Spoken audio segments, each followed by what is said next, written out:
প্রথমে আপনারা ভিডিওটি দেখুন তারপর বলছি। ममता बनर्जी कह रही इतना बड़ा बड़ा पत्थर मारा गया माथा फट जाता। अब देखिए हुआ क्या, कुछ ये स्थिति थी। बंगाल की पूर्व सीएम ममता बनर्जी के काफिले पर हमला हुआ। वो अपनी पार्टी के एक कार्यकर्ता के घर उत्तर 24 परगना जा रही थी, तभी भीड़ ने उनका काफिला रोक लिया और चोर चोर के नारे लगाए। भारी हंगामे बवाल प्रदर्शन के बीच ममता ने आरोप लगाया, कहा पहली बार मेरी गाड़ी पर इस तरह पत्थरों से हमला किया गया है। कुछ लोगों ने बड़े बड़े पत्थर, कीचड़, जूते तक फेंके। अगर खिड़की खुली होती तो सिर चकनाचूर हो जाता। पत्थर के इस हमले से मेरी मौत भी हो सकती थी। पुलिस की मौजूदगी में मेरे काफिले पर हमला किया गया। ये क्या हो रहा है? बंगाल में मैंने ऐसा पहले कभी नहीं देखा।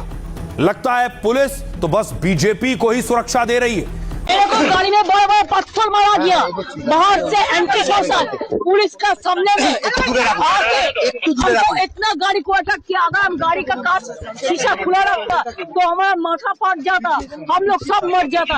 ऐसा पुलिस का सामने में हुआ, हम कभी ऐसा हमला नहीं देखा। क्या कर रहा है इतना? पुलिस बीजेपी को प्रोटेक्शन दे रहा है। পশ্চিমবঙ্গের ইতিহাসে এই প্রথম এমন জঘন্য ঘটনা ঘটলো। তিনবারের মুখ্যমন্ত্রীকে এইভাবে হেনস্থা করা হলো বিজেপি শাসিত রাজ্যে। এই ঘটনায় আপামর বাঙালি মর্মাহত। ये सब बीजेपी के लोग है, ये सब शुभेंदु अधिकारी और श्रमिक भट्टाचार्य का आदमी है। वो बाहर में एक बोलता है करता है, और ये लोग बड़ा प्लेयर है, बहुत बड़ा प्लेयर है। कैसे करेगा वो प्लेयर का अभी दिखा देता है, बहुत बड़ा प्लेयर है। श्रमिक भट्टाचार्य भाई, श्रमिक भट्टाचार्य क्या करेगा समझता है? सब गुंडागिरी करना ही उनका आदत हो गया, वो करेगा। इधर लॉ एंड ऑर्डर सिचुएशन सब चला गया है। सवाल ये, ममता बनर्जी छोटी मोटी नेता नहीं है, वो पश्चिम बंगाल की मुख्यमंत्री रही हैं और मुख्यमंत्री के साथ बड़ा सुरक्षा दस्ता चलता है कुछ इस तरह। ममता बनर्जी जहां जाती हैं उनके साथ Z+ कैटेगरी की सुरक्षा रहती है, उसके बावजूद उन पर इस तरह का अटैक हो गया।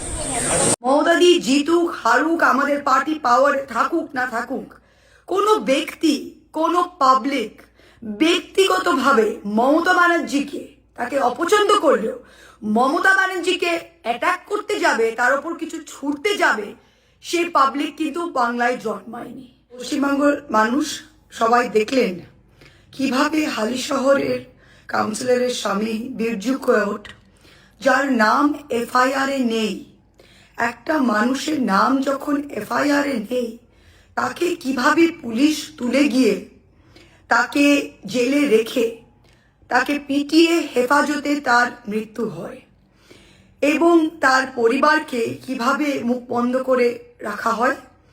আজকে মমতাদি, যিনি 3বার এই রাজ্যের মুখ্যমন্ত্রী ছিলেন, যিনি অল ইন্ডিয়া তৃণমূল কংগ্রেস এর চেয়ারপারসন, তিনি কল্যাণ ব্যানার্জি MP এবং দোলা সেন MP, তাদের সাথে হালিশহরে যাচ্ছিলেন বিরজু কোয়টের বাড়ির ফ্যামিলি মেম্বারসদের সাথে সাক্ষাৎ করতে।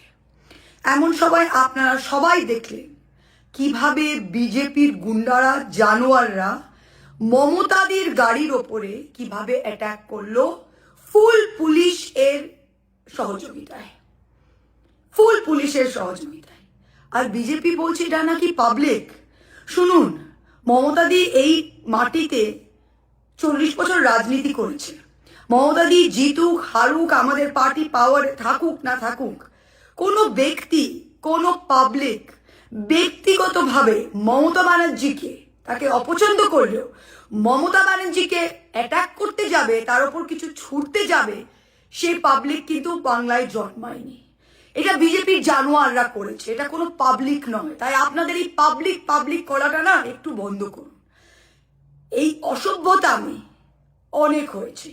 আর পুলিশ যদি ভাবে মিথ্যা কেসে প্রত্যেকটা জায়গায় একটা জিনিস করছে, FIR-এর নাম নেই, কোথাও নাম নেই, নোটিশ পাঠিয়ে কোথাও তোলা, কোথাও বড়বাবু ডাকছে, মেজবাবু ডাকছে বলে তোলা, বাড়ির লোককে ধমকানো, PCতে রাখা, প্রত্যেকটা জায়গায়। আজকে মমতাদির ওপর মমতাদি, তিনি একজন 3বারের মুখ্যমন্ত্রী, তিনি যাচ্ছেন একজন নিহত কর্মীর বাড়িতে, তার উপরে বিজেপির জানোয়ারদের সাহস কি? বাংলার মানুষ কি দেখছে না?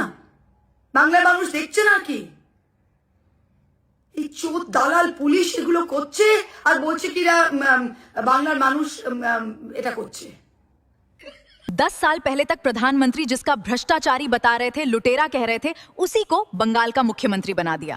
এবার বুঝতে পারলেন তো हम दुनिया के सबसे बड़े लोकतंत्र में हैं और यहाँ कौन बेईमान है कौन ईमानदार है ये भाजपा डिसाइड करती है। जब तक सुवेंदु टीएमसी में थे तब भ्रष्टाचारी थे, भाजपा में आ गए तो सुवेंदु अधिकारी को बंगाल का मुख्यमंत्री बना दिया। এমন প্রতিহিংসা রাজনীতি পশ্চিমবঙ্গের আগে কখনো দেখা যায়নি। আমরা কোন রাজ্যে বাস করছি? হয়তো এটাই লক্ষণ, বিদায়কালে বুদ্ধিনাশ, তাই এমনটা করা হয়েছে। এরকম নতুন নতুন এবং নানান ধরনের ভিডিও দেখার জন্য আমাদের চ্যানেলটি সাবস্ক্রাইব করুন। সবাই ভালো থাকুন, ধন্যবাদ।